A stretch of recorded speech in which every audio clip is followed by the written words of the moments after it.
आपको इनकी intellectual abilities को अप्रिशिएट करना है। जब भी ये बच्चा ज्ञान की कोई नई बात बताए, पीठ थपथपाओ, इसको ज्ञान की नई नई चीजें बताओ। इसकी एनर्जी डाउन हो गई, बैठा है तो इसके हाथ में एक अच्छी किताब पकड़ाओ, एनसाइक्लोपीडिया से इंट्रोड्यूस कराओ, पजल गेम खेलना सिखाओ। जो वो आपके वो शब्द भरने वाला एक गेम आता है ना, क्या बोलते हैं, क्रॉसवर्ड्स, क्रॉसवर्ड सिखाओ। ये उम्र में आपको इस तरह की चीजें देनी है। हम लोग हमारे स्कूल में भी इस साल ये चीजों को इंट्रोड्यूस कर रहे हैं। बच्चों की जो एक्टिविटीज होंगी उसमें हम इन चीजों को कराने वाले हैं। इसके लिए फिजिकली बहुत ज्यादा चेंज नहीं करना होता, लेकिन एक लैब इसको अभी हमको डेवलप करने में 3 महीने में लगेंगे, पर ये हम लोगों के प्लान में है। रीजन ये है कि इसका मटेरियल आसानी से कहीं दुकानों पे मिलता नहीं है। इसको हमने नाम दिया mind power lab. Mind power lab क्या है? बेसिकली जो मैंने आपको डॉक्टर हावर्ड गार्डनर के 9 इंटेलिजेंस बताए थे ना, वो 9 इंटेलिजेंस के पर आधारित खिलौने हैं। बेसिकली वो 9 इंटेलिजेंस पर आधारित एक्टिविटीज हैं। हमको बच्चे को वो एक्टिविटीज करानी है, उस एक्टिविटीज से उस बच्चे का इंटेलिजेंस डेवलप होता है। आप इंटरनेट पर ये गूगल करके देख सकते हैं, multiple intelligence theory, doctor Howard Gardner. तो ये माइंड पावर लैब उसकी, तो इसका सामान क्या किसी एक दुकान पे नहीं मिलता, इसको आपको अलग अलग जगह तलाश के इकट्ठा करना पड़ता है। कीमत ज्यादा नहीं होती, पूरी लैब जो है शायद 15-20 हजार रुपए में बन जाएगी, 25 हजार रुपए में बन जाती। कीमत का मतलब नहीं है, पर इसका सामान इकट्ठा करने में समय लगता है। तो हमें इसको 2 से 3 महीने लगेंगे। इस चीज को हम यहाँ पे इंट्रोड्यूस करने वाले हैं। नॉलेज पार्क बेसिकली ये लाइब्रेरी है, पर मैंने लाइब्रेरी का नाम बदल दिया है। लाइब्रेरी को हम लोग बुक तक सीमित कर देते हैं। मेरा ये कहना है वहां पर डिजिटल कंटेंट को एक्सेस दी जाए, वहां पे किताबों के जरिए सिखाया जाए, पोस्टर्स हो सकते हैं, एक्टिविटीज हो सकती हैं, उम्र के हिसाब से सेक्शंस बनाए जा सकते हैं। तो हम लोग एक नॉलेज पार्क, हमारी लाइब्रेरी को नए तरीके से डेवलप कर रहे हैं। अब मेरी लास्ट स्लाइड है आप लोगों के लिए। सिमिलरली हाई स्कूल के लिए आप सोचेंगे क्या है? हाई स्कूल मतलब जो बच्चा 13 से 15 साल की उम्र में आ गया, इस बच्चे के इंडिविजुअल लाइक्स डिसलाइक्स डेवलप होने लगते हैं। इस बच्चे की अपने पसंद के साथ, अच्छा, शारीरिक ऊर्जा बढ़ जाती है, ये अपनी ऊर्जा दिखाना चाहता है तो लड़ भिड़ के घर आएगा, चिंता नहीं करने का, उस उम्र में ऐसा होगा। अब आपको क्या करना है? इसके लाइक्स डिसलाइक को ध्यान में रखते हुए इसको डील करना है, लॉजिक के साथ करना है। ये वो उम्र होती है जब आप फिजिकल एनर्जी को डेवलप कर चुके हैं, सेंसेस को डेवलप कर चुके हैं, कोऑर्डिनेशन को डेवलप कर चुके हैं, मेंटल एबिलिटी को डेवलप कर चुके हैं। तो 9वीं और 10वीं में कोर सब्जेक्ट का इंट्रोडक्शन होगा। एक्टिविटीज एकदम कम हो जाएंगी, सीधे कोर सब्जेक्ट्स आ जाएंगे। कोर सब्जेक्ट के बाद जाएगा 11वीं 12वीं में। 11वीं 12वीं में वो जो कोर सब्जेक्ट हमने करे हैं उसके साथ एक बड़ा चेंज आएगा, वो होगा हार्मोनल चेंजेस बच्चे में। तो अचानक से इसका नेचर फ्रेजाइल हो जाएगा। कभी जिस बात पर खुश है उसी बात पे आपको गुस्सा नजर आएगा, डांटो मत। वो उसके अंदर जो शारीरिक चेंज हो रहे हैं उसकी वजह से है। इस बच्चे के इंडिविजुअल लाइक डिसलाइक को पहचानना होगा और इस बच्चे को सब्जेक्ट सिलेक्ट करने में मदद करनी होगी। लेकिन इससे बड़ा काम जो इस उम्र के बच्चों के साथ करना है वो है इनको सही रोल मॉडल देना। हम इनको जब ना तो हम इनके रोल मॉडल बच पाए कि ये हमारे जैसे बने, और हम इनको सही रोल मॉडल भी नहीं दे रहे, तो इनको पसंद आएगा शाहरुख खान, दीपिका पादुकोण या कोई विदेशी। तो ये बच्चे ने क्यों चुना? क्योंकि हमने सही समय पे उसको सही व्यक्ति नहीं दिया। तो इस समय पे यहां तक पहुंचते पहुंचते आप उसके इंडिविजुअल लाइक डिसलाइक, जैसे मैं आपको एक उदाहरण समझाता हूं। मेरे पास एक टीचर आई, ये रियल किस्सा बता रहा हूं मैं आपको, बिल्कुल स्कूल का एक रियल किस्सा, बस बच्चे का नाम नहीं लूंगा। सर इस बच्चे ने तो नाक में दम कर रखा है। मैंने क्या हो गया मैम? सर मैं थक गई है, इंग्लिश के 4 सेंटेंस नहीं सीख पा रहा, हमारे बोर्ड का रिजल्ट खराब करेगा, आप सर से बोलो इसको टीसी दे दें। अरे मैंने स्कूल टीसी देने के लिए होता है क्या? शिक्षक का काम है, अगर नहीं पढ़ रहा है तो तरीका निकाल उसको कैसे सिखाना है। तो मैंने कहा अच्छा तो ये करता क्या है? सर सुबह से लेकर शाम तक ग्राउंड पे रहता है, खेलता रहता है। मैंने अच्छा कौन सा खेल खेलता है? क्रिकेट खेलता है। मैंने कहा स्पोर्ट टीचर को बुलाओ। स्पोर्ट टीचर आया, मैंने उससे कहा कि आप इसका आज क्रिकेट का पीरियड जब आए तो ये क्या अच्छा करता है? बोले सर बैटिंग अच्छा करता है। मैंने इसको बैटिंग देना और मुझे बुलवा लेना। उस बच्चे को बैटिंग दी, जैसे ही उसने पहला शॉट मारा, मैं जोर से चिल्लाया, वेल शॉट, ब्रेक, 4। वो बच्चा देख रहा है कौन है, के टीचर। अभी तक तो जब भी वो मारता था उसके पीछे पड़ जाते थे, ये कौन नया है जो चिल्ला रहा है मेरे फेवर में। मैंने ताली बजाई, क्लैप करी, वो बच्चा थोड़ी सी देर में मुझसे जुड़ गया। उसकी बैटिंग होने दी, बैटिंग के बाद उसको बच्चे को बुलाया। उस बच्चे से मैंने कहा, यार बेटा मेरे को तो ऐसा लग रहा था जूनियर सचिन तेंदुलकर खेल रहा था। बच्चा एकदम खुश। मैंने, तू ऐसे खेलना मत छोड़ना, ऐसे खेलते रहना, देखना तू एक दिन स्कूल टीम का कैप्टन बनेगा। बच्चा और खुश, यार यहाँ से कभी डिवीजन में सिलेक्ट हो गया तो, एमपी टीम में चला गया तो, और तू तो भारत की टीम में भी खेल सकता है, जूनियर तेंदुलकर है तो। अगर तू भारत की टीम में कभी खेलने चला गया, मुझे मैच देखने बुलाएगा क्या? अगर बुलाएगा तो सबसे पहली ताली तेरे लिए मैं ही बजाऊंगा और ऐसे ही चिल्लाऊंगा। बच्चा एकदम खुश। फिर मैंने इसके बाद थोड़ा सा ट्विस्ट करा। मैंने, पहली मैच में तूने सेंचुरी मार दी तो क्या होगा? तू तो मैन ऑफ द मैच बन जाएगा। सोच, पहले मैच में मैन ऑफ द मैच बन गया तो कैसा होगा? मजा आ जाएगा। फिर तेरे को वो पत्रकार बुलाएगा, अंग्रेजी में तेरा इंटरव्यू लेगा, फिर तू क्या करेगा? अब बच्चे का मुंह छोटा सा। मैंने, कोई चिंता की बात नहीं है, मैं जो कह रहा हूं तो एक काम कर, आज इंटरनेट पे देखना, जावेद मियांदाद से, नवजोत सिंह सिद्धू से, इनसे जब अंग्रेजी में पहली बार पूछा था, शोएब अख्तर से, तो इनकी हालत क्या हुई थी, यस नो कैसे कर रहे थे ये, वो वीडियो देखना। तू चाहता है कि तेरी हालत भी वैसी हो? नहीं होना चाहिए ना। मैंने, है ना, इतना सा सीख ले कि तेरे को जो बोल रहे हैं वो समझ में आ जाए और तू उसका जवाब दे सके। नहीं तो तू अपने नाम के साथ देश का नाम भी डूब बोलेगा। बच्चे को समझ में आ गया। मैंने इंग्लिश की टीचर को पहले ही समझा दिया था, मैं जो बोलूं आपको सिर्फ हाँ हाँ करना है, अपना दिमाग मत लगाना। उनको बोल दिया था टीचर को। फिर मैंने इंग्लिश की टीचर को बुलाया, वो आई। मैंने, मैम इसको आज से अंग्रेजी सिखाना बिल्कुल बंद कर दो, आप इसके पीछे नहीं पड़, ये खेलने में अच्छा है, इसको क्यों अंग्रेजी पढ़ा रहे हो आप जबरदस्ती में? इसको सिर्फ आप जो बोलते हो अंग्रेजी में वो बोलना समझ में आ जाए और ये उसका जवाब अंग्रेजी में दे दे, इतना सा सिखा दो। अब ये भी क्या बिना अंग्रेजी सीखे होगा क्या? बेहतरीन तरीका इस उम्र के बच्चों के लिए, उसकी कमजोरी और उसकी ताकत दोनों को जोड़ दो। अगर आप ये चीज सीख गए, कमजोरी और ताकत को जोड़ना, आप बच्चे में एकदम से डेवलपमेंट देखोगे। तो ये मेरे सारे पूरे हो जाते हैं। इसके साथ कुछ चीजों की और जरूरत पड़ेगी।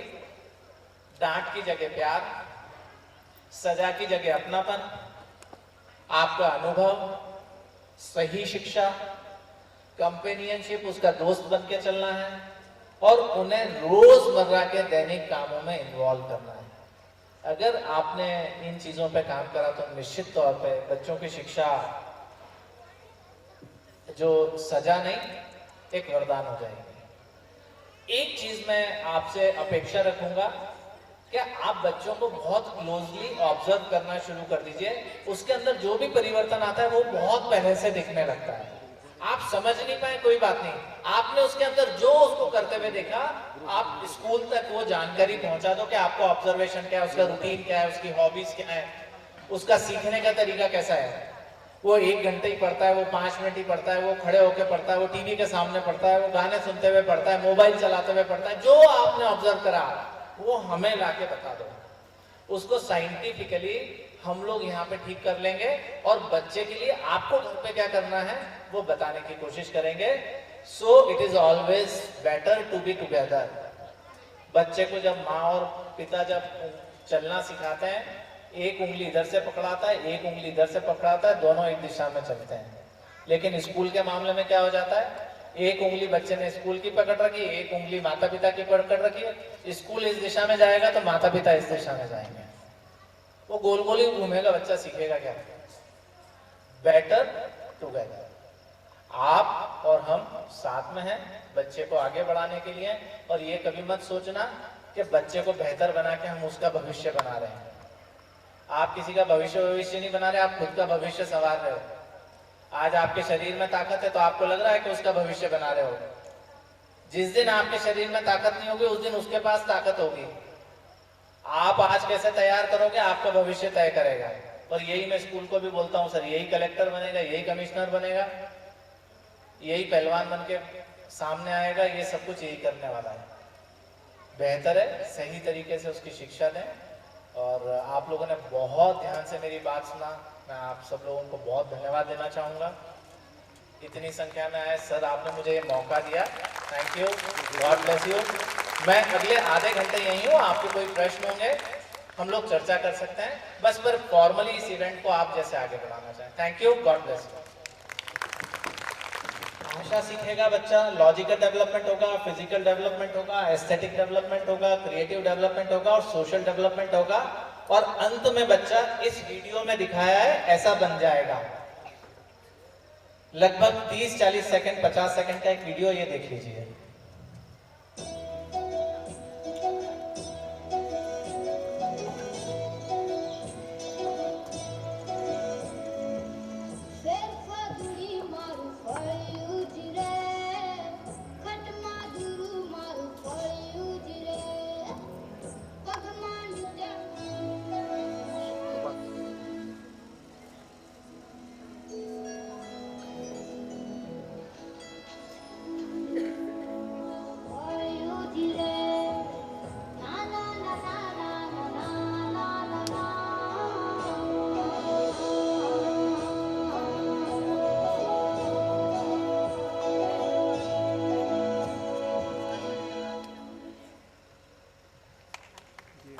Hello, thank you very much Nirmal sir.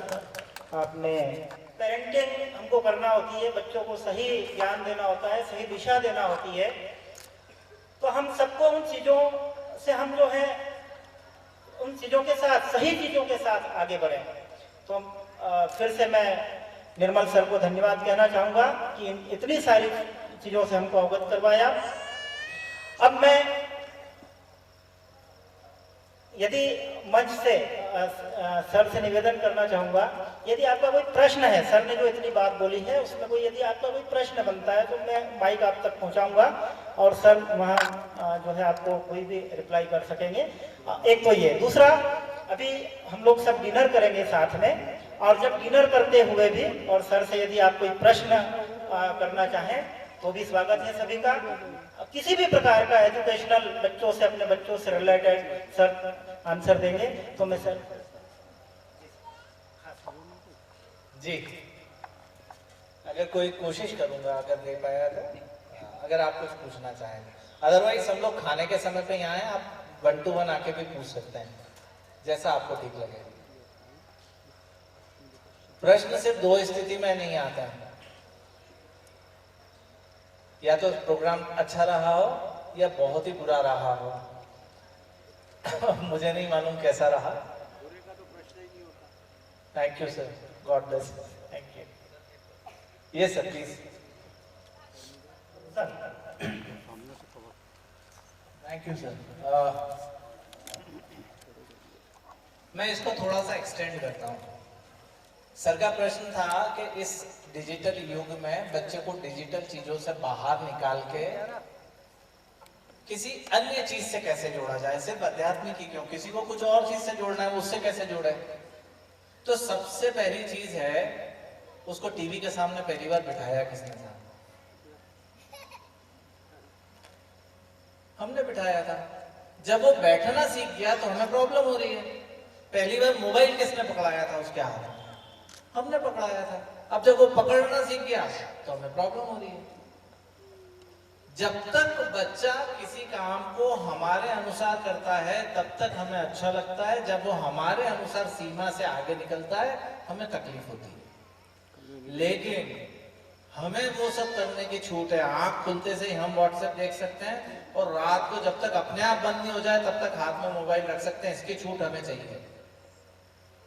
9 बजे का सीरियल छूट कैसे जाए? 8:45 तक खाना निपट ही जाना चाहिए। ऑफिस से आते ही टीवी पे न्यूज लगनी चाहिए। और जब वो बच्चा देखता है तब उसको बोलते हैं कि टीवी देख देख के बिगड़ते जा रहे हैं। बच्चा सोचता है, मैं बच्चे के अनुसार सोचता हूं तो मुझे क्या लगता है, अच्छा दादी 9 से लेकर 10 बजे तक बैठी है सामने, मम्मी 7 से 8:30 तक थी, पिताजी 5 बजे ऑफिस से आते से टीवी के सामने बैठे थे, सब टीवी देख देख के बिगड़ते जा रहे हैं। अगर टीवी से आप बिगड़ सकते हो तो बच्चे की नजर, मतलब बच्चा बिगड़ सकता है तो बच्चे की नजर में आप भी बिगड़ सकते हो। मेरी बेटी को टीवी देखने की जबरदस्त आदत पड़ गई थी, मतलब छोड़ती नहीं थी वो, खाना टीवी के सामने, और एक रोटी खत्म करने में 25 से 30 मिनट लग जाए तो जल्दी खा लिया, क्योंकि वो खाने ही भूल जाती थी। कुछ अच्छा इंटरेस्टिंग आ गया तो हाथ मार रखा हुआ है, टीवी के सामने थाली लेके बैठी हुई और चल रहा है, जैसा सब लोग करते हैं वो हमने भी करा, टोका उसको, उसको कुछ समझ में नहीं आया। बाद में मुझे ही एक आइडिया आया।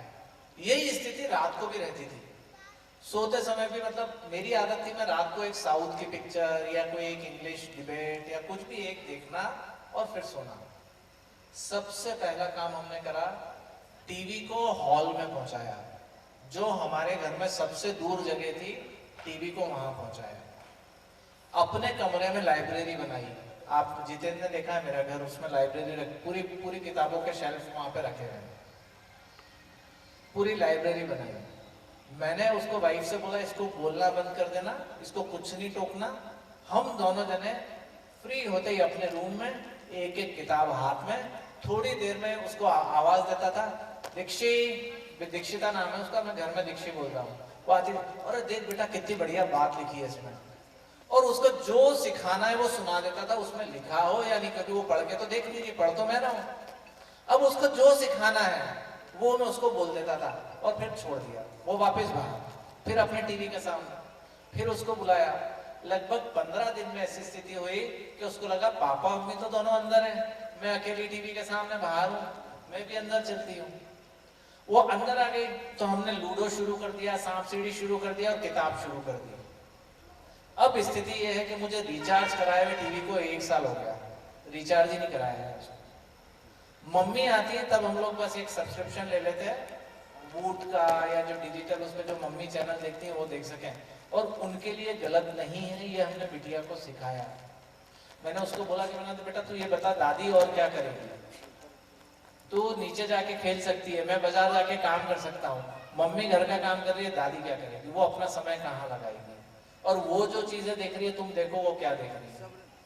तो आपको बैलेंस करना होगा सर, है ना। सिखाने का कोई भी एक चीज सिखाने का कोई स्टैंडर्ड तरीका नहीं होता है, आपको एग्जाम्पल सेट करना है, बच्चे एग्जाम्पल से सीखेंगे। आप जो भी परिवर्तन उसमें लाना चाहते हो आपको अपने तरीकों में वो परिवर्तन करना पड़ेगा, ठीक है सर, थैंक यू। आप में से और किसी का भी कोई क्वेरी हो तो प्लीज पूछिए।